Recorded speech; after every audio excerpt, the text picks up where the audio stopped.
Hello viewers, once again मैं शिवांगी माहेश्वरी आपका स्वागत करती हूँ आपके अपने यूट्यूब चैनल स्किल्ड लर्निंग में। तो देखिए, आज हम क्या देखने वाले हैं। हमने जो प्रीवियस वीडियोस हैं उसमें हमने कई सारे टॉपिक्स क्लियर किए हुए हैं। हमने evaporation and fact affecting the rate of the evaporation तक क्लियर किया हुआ है। हम जो chapter 1 matter in our surrounding है इसे कर रहे हैं, जो कि साइंस का है। ठीक है, तो हमारा आज का क्या टॉपिक है। आज मैं आपको 2-3 टॉपिक कवर कराऊंगी, क्योंकि जो टॉपिक होते हैं उन टॉपिक्स को क्लियर करने में टाइम लगता है। तो वीडियो ज़्यादा बड़ी भी नहीं कर रखनी है मुझे और ना ज़्यादा छोटी रखनी है, तो एक वीडियो में 2 से 3 टॉपिक हो पाती हैं। तो देखिए, बाकी के जो पार्ट 3 तक है, जो पार्ट 3 तक है उसमें मैंने काफ़ी सारे टॉपिक्स क्लियर किए हुए हैं।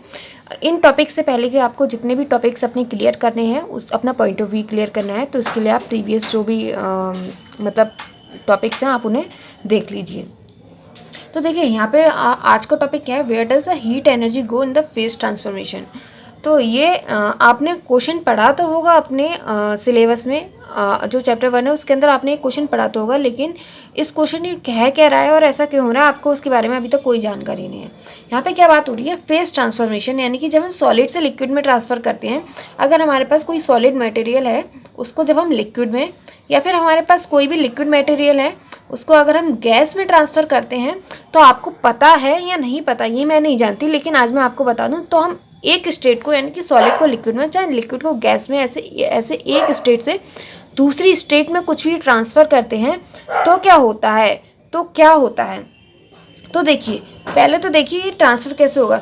ये मान लीजिए हमारे पास आइस है, ठीक है, ये आइस है, हमारे पास आइस का क्यूब है हमारे पास। तो हमने आइस को जब हमें पिघलाना है, हमें वाटर में चेंज करना है, यानी कि लिक्विड में चेंज करना है, तो हम इसे क्या देंगे, हम इसे हीट देंगे। तो आइस को हमने क्या दी, हीट प्रोवाइड की। ठीक है, हीट प्रोवाइड की हमने आइस को, तो क्या हुआ, जो आइस थी वो किस में चेंज हो गई, वाटर में चेंज हो गई। ठीक है, आप ये एक्सपेरिमेंट अपने घर पे भी करके देखिएगा, आप टेम्परेचर नोटिस करते रहिएगा। जब हमने आइस को हीट दी तो वो वाटर में चेंज हो गई। ठीक है, लेकिन आइस का टेम्परेचर आपको पता है कितना टेम्परेचर होता है, आइस का 0 डिग्री सेल्सियस टेम्परेचर होता है, यानी कि ये काफ़ी ठंडी होती है। ठीक है, लेकिन जब आइस को जब आप वाटर में चेंज करते हैं, तो जब तक आइस का एक एक पार्टिकल वाटर में चेंज नहीं हो जाता, तब तक ये जो लिक्विड है उसका टेम्परेचर भी 0 डिग्री सेल्सियस रहता है। आपको मेरी बात समझ में आ रही है। जब हम एक स्टेट से दूसरी स्टेट में किसी भी सब्सटेंस, किसी भी मैटर को ट्रांसफ़र करेंगे, तो शुरुआत में उसकी जो भी टेम्परेचर रखता होगा, चेंज होने तक वो टेम्परेचर रखेगा। आइस का हर मॉलिक्यूल हर मॉलिक्यूल वाटर में चेंज हो रहा है, हर छोटा मॉलिक्यूल वाटर में चेंज हो रहा है। जब तक कि इसके सारे मॉलिक्यूल वाटर में चेंज नहीं हो जाते हैं, तब तक इस वाटर का, यानी कि जो ट्रांसफॉर्मेशन हो रहा है, उस टाइम तक यहाँ का टेम्परेचर, यानी कि लिक्विड यानी कि वाटर का टेम्परेचर भी 0 डिग्री सेल्सियस ही रहना है। लेकिन ऐसा क्यों, क्योंकि जब हम आइस को लिक्विड में चेंज कर रहे हैं, जो हम इसे हीट प्रोवाइड कर रहे हैं, नीचे हमने यहाँ हीटिंग के लिए कोई भी कुछ भी लगा दिया, तो हम इसे जो हीट प्रोवाइड कर रहे हैं ना, तो जो हीट इसके पास जा रही है, आइस के मॉलिक्यूल्स के पास जा रही है, तो वो हीट अभी कुछ और काम कर रही है। लिक्विड का टेम्परेचर बढ़ाने का काम नहीं कर रही है। वो क्या काम कर रही है, इसके जो भी पार्टिकल्स हैं, उनके पार्टिकल्स के बीच में जो भी इंट्रामॉलिक्यूलर फोर्स है, जो भी इंट्रामॉलिक्यूलर, यानी कि इनके बीच में जो भी अट्रैक्शन फोर्स है, उन पार्टिकल्स के बीच के अट्रैक्शन फोर्स को तोड़कर उनको दूर दूर कर रही है।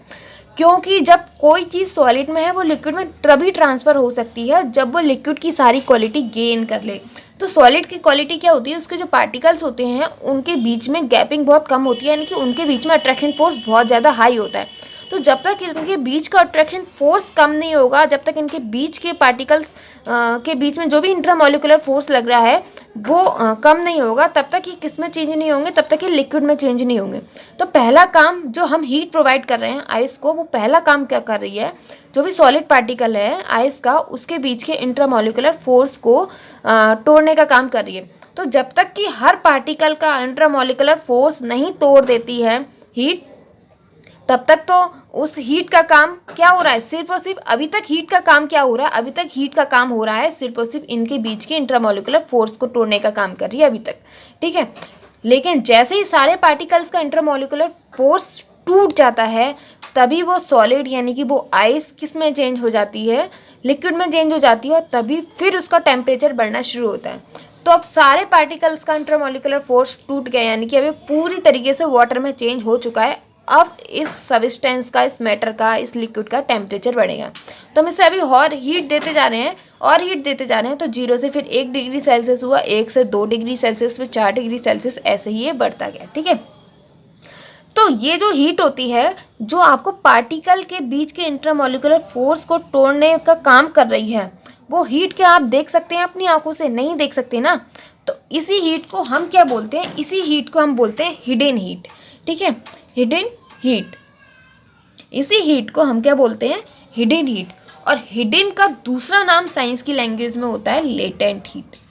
तो आज हमने एक टॉपिक क्लियर किया, लेटेंट हीट क्या होती है। ठीक है, तो लेटेंट हीट क्या होती है? वो छुपी हुई हीट जो कि किसी भी सॉलिड या किसी भी लिक्विड या जो भी सब्सटेंस है, जब वो एक फेज से दूसरी फेज में ट्रांसफ़र होगा तो उसके पार्टिकल के बीच में जो भी इंट्रामॉलिक्यूलर फोर्स होगा उसको तोड़ने का काम कर रही है। तो इस हीट को हम लेटेंट हीट या हिडन हीट कहते हैं, क्योंकि ये जो हीट है वो सॉलिड को लिक्विड में चेंज कर रही है।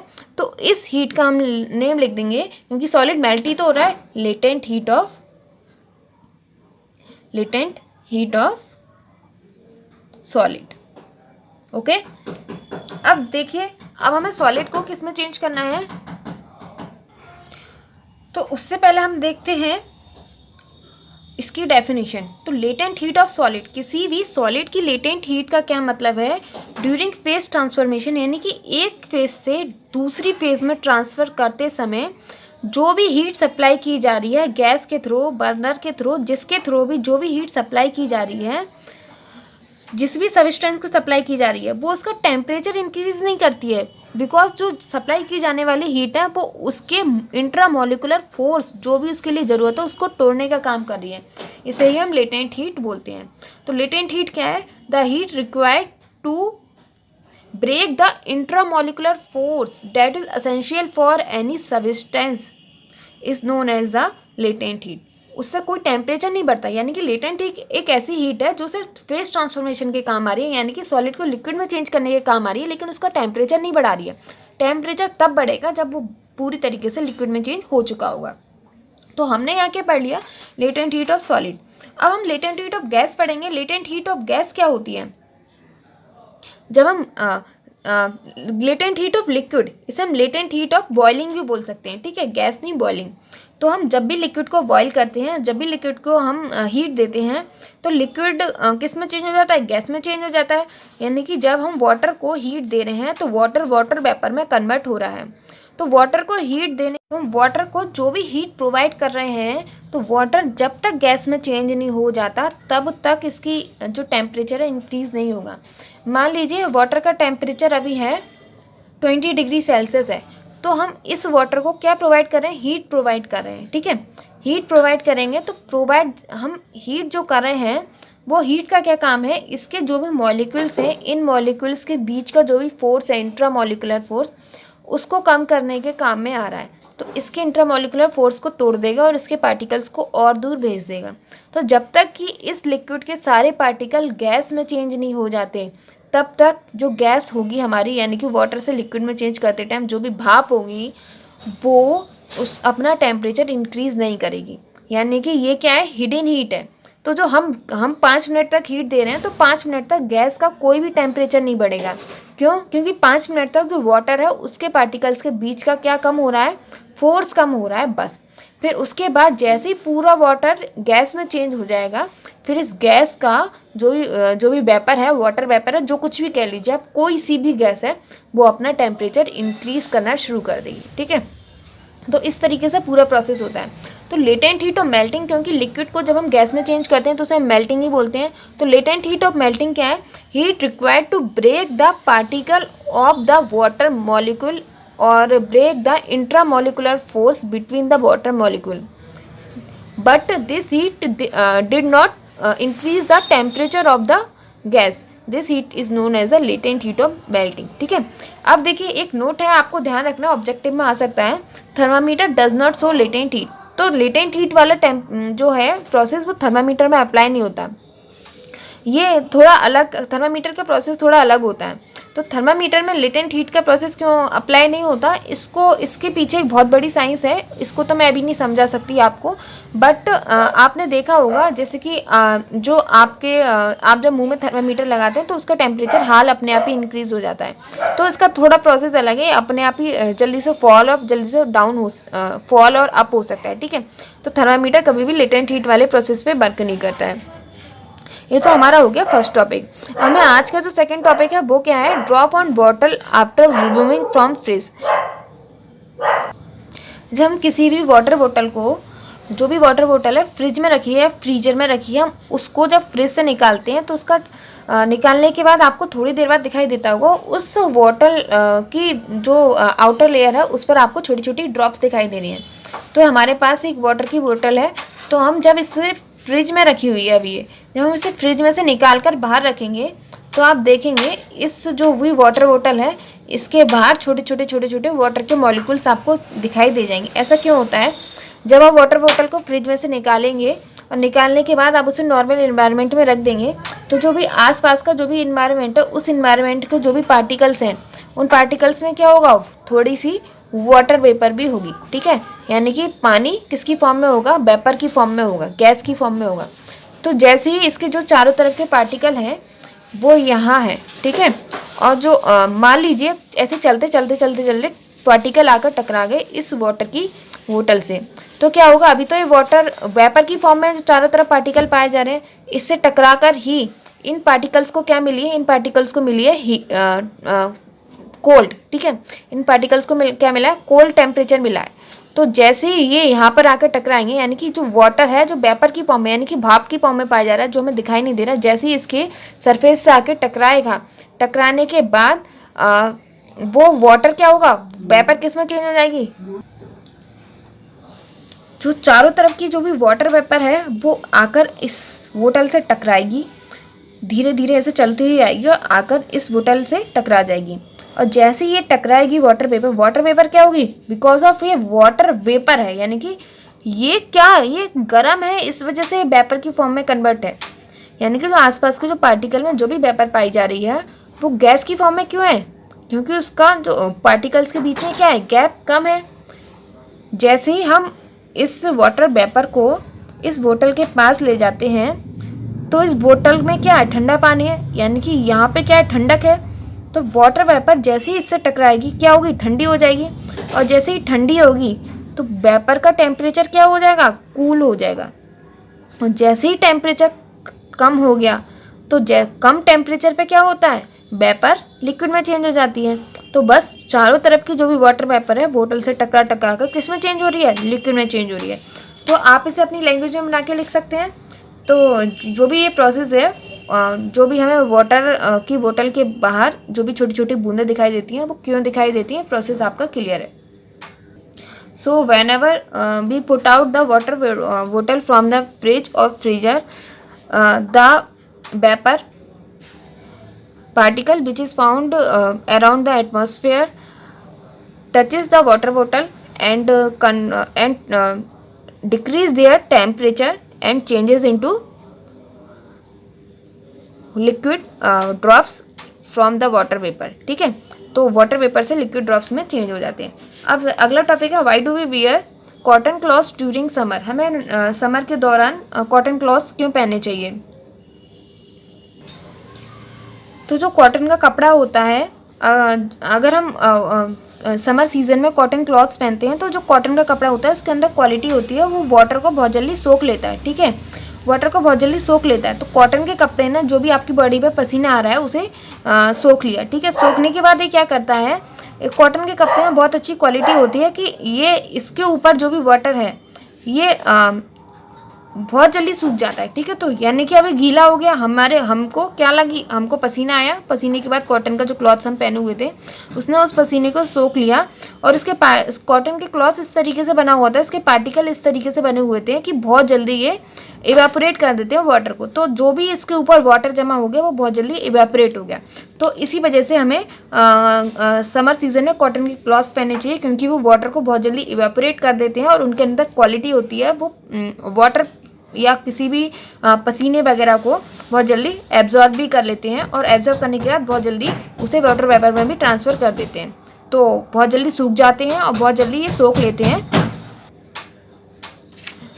वाटर के पार्टिकल्स को। ओके, अब हमारा जो नेक्स्ट टॉपिक है वो है ये earth pot cools water inside it. तो जो मतलब मिट्टी का घड़ा होता है उसके अंदर जो भी वाटर भरा हुआ होता है वो उसको इतनी जल्दी और इतनी आसानी से कैसे कूल कर देता है।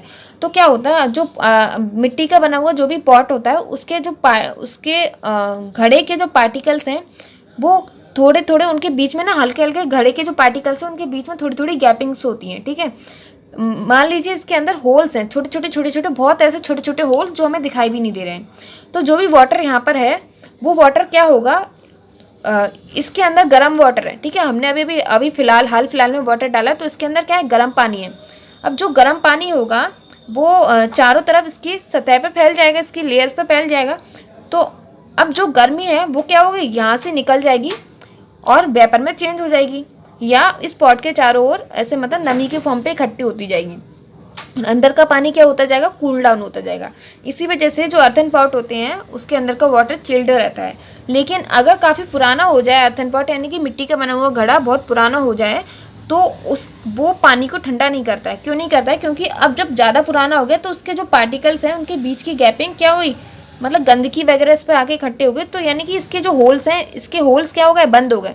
तो ये क्या करेगा, अंदर का जो भी वाटर है, गर्म वाटर है, उसको चिल्ड करने के लिए उस वाटर की वेपर बना के उसे बाहर नहीं निकाल पाएगा। ठीक है, यानी कि पूरा पानी बाहर नहीं जाता है, जो गर्म उसके अंदर की जो गर्मी है वो बाहर चली जाती है और अंदर का पानी कूल डाउन हो जाता है।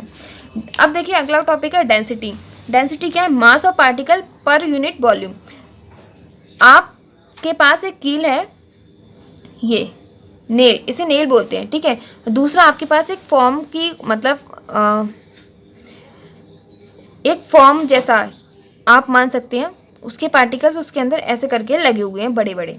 ठीक है, ये कील के पार्टिकल ना बहुत ज़्यादा डेंस है ये, और बहुत पास पास है। कील भारी है या नेल भारी है या ये फोम ज़्यादा भारी है।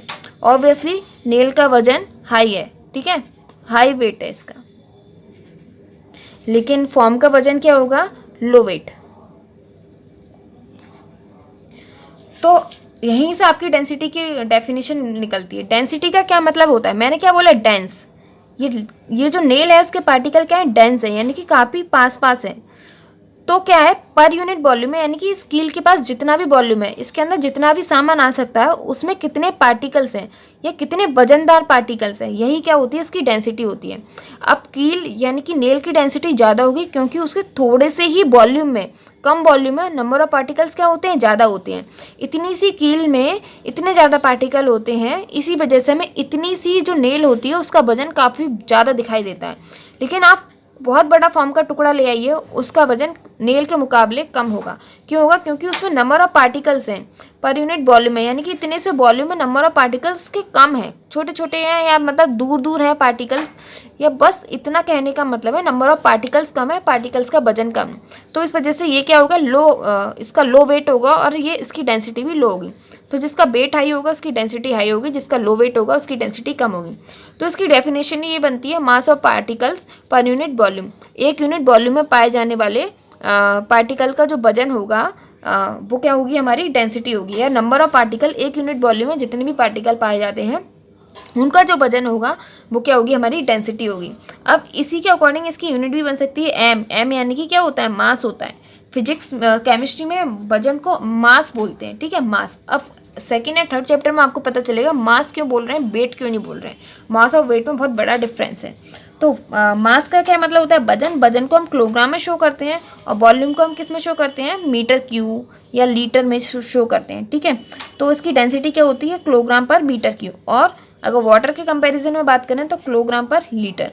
इसी तरीके से इसकी डेंसिटी को आप डिफाइन कर सकते हैं। तो डेंसिटी क्या होगी, mass of number of particles per unit mass. कितने छोटी सी जगह में कितने ज़्यादा पार्टिकल आ रहे हैं उसकी डेंसिटी उतनी ज़्यादा हाई होगी। अगला टॉपिक है, ये लास्ट टॉपिक है इस वीडियो में। मैं बोल रही थी आपको मैं 3 से 4 टॉपिक क्लियर करूँगी, लेकिन वीडियो में ज़्यादा टॉपिक हो सकते हैं क्योंकि उन टॉपिकों ने बहुत कम टाइम लिया है। Why does farm feel cold when we put some acetone और पेट्रोल और पेट्रोलियम ऑन इट। तो हमारी जो हथेली है, हाथ की जो हथेली है, पाम है, ये जो हथेली होती है, जब हम इस पर पेट्रोल है, एसीटोन है या परफ्यूम वगैरह कुछ भी डालते हैं तो ये ठंडी क्यों लगता है हमें, वो हमें ठंडा ठंडा क्यों महसूस होता है, इसके बारे में आपको इस टॉपिक से पता चल जाएगा। एसीटोन और पेट्रोल और परफ्यूम ऑन इट। तो हम जब भी अपने हाथ की हथेली पर कोई भी एसीटोन है, परफ्यूम है या इस तरीके का कुछ भी डालते हैं तो हमें कूल डाउन क्यों लगता है। तो देखिए एसीटोन क्या होता है, जो नेल पेंट रिमूवर होता है, पेंट रिमूवर, उसे हम एसीटोन बोलते हैं। तो छोटी, आप नेल पेंट छुटाने के लिए छोटी सी डिब्बी में जो पेंट रिमूवर लेकर आते हैं या नेल रिमूवर लेकर आते हैं उसे हम एसीटोन बोलते हैं। पेट्रोल और परफ्यूम तो आप जानते ही हैं। तो जब हम इसे अपनी पाम पर डालते हैं, इनके अंदर क्वालिटी होती है, एसीटोन है, पेट्रोल है और परफ्यूम है। ये किस, पहले तो आप बताइए किस फॉर्म में होते हैं। ये तीनों ही लिक्विड की फॉर्म में होते हैं, लेकिन इनके अंदर क्वालिटी होती है बहुत कम टेम्परेचर, यानी कि रूम टेम्परेचर। जैसे ही ना रूम टेम्परेचर मिल जाता है, यानी कि हमारे रूम का टेम्परेचर कितना होगा, लगभग 25 या 24 या 20 डिग्री सेल्सियस। जैसे ही ना रूम टेम्परेचर मिल जाता है तो उस रूम टेम्परेचर पर ही वेपर में चेंज हो जाते हैं। बहुत जल्दी ये क्या होते हैं, वेपर में चेंज हो जाते हैं।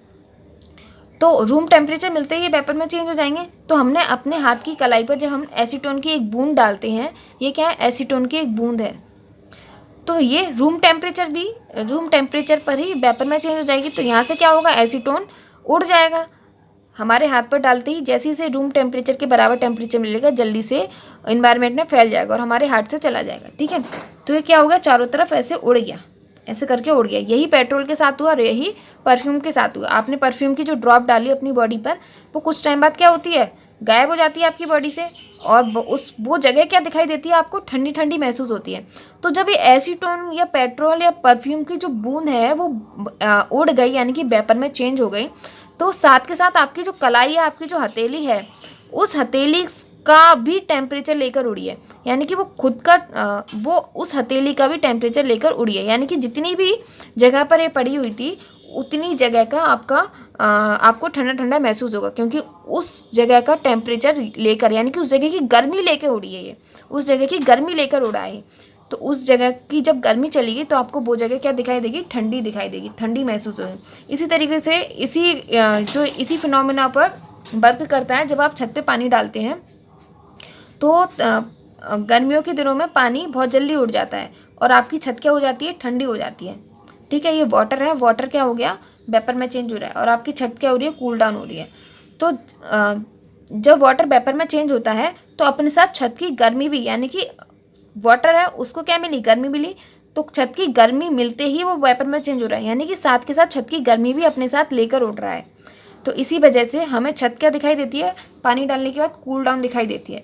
और यही आपके एसीटोन के साथ होता है और परफ्यूम के साथ होता है, यही छत पे भी होता है हमारी। ठीक है, तो ये आपके कुछ टॉपिक्स थे। आज मैंने आपको कितने टॉपिक्स क्लियर किए हुए हैं। एक तो फेस ट्रांसफॉर्मेशन के दौरान जो लेटेंट हीट होती है उसका क्या प्रोसेस है, और लेटेंट हीट की definitions, latent heat of melting and latent heat of boiling, ये दोनों बताई हुई हैं।